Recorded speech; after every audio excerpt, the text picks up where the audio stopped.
Their focus on recruiting what has been called the old friends on Wall Street has been incalculably important to the Chinese Communist Party's whole agenda, because it has enabled them to have us bankroll their unrestricted warfare against us, among many other things. I mean, you go through the litany of horribles of what they're up to.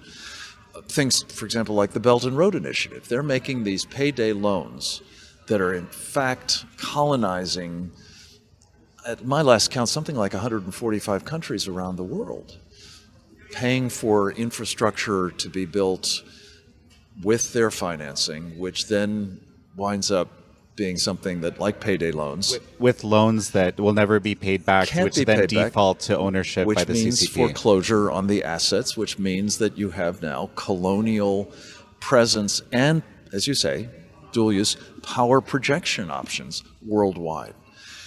That money, a good part of it at least, I think, is coming from the estimates vary, $3 to $6 trillion that has been moved by Wall Street, their old friends there, Larry Fink of BlackRock being a prime mover in this, from the American investing public, pension funds, 401k plans, exchange traded funds, index funds, mutual funds, and the like, from America, from patriotic investment purposes and others, to our mortal enemy, the Chinese Communist Party.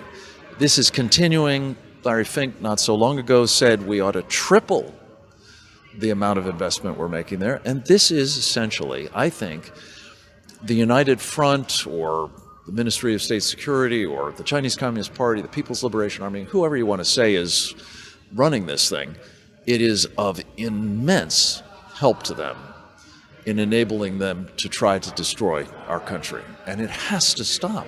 Well, and there's this other element that, frankly, many people don't realize. They imagine that money is kind of interchangeable, right? So, but the thing is, once that money goes into China, that money is very, very hard to get out, right? In fact, when people try, it's almost impossible. So it kind of exists on paper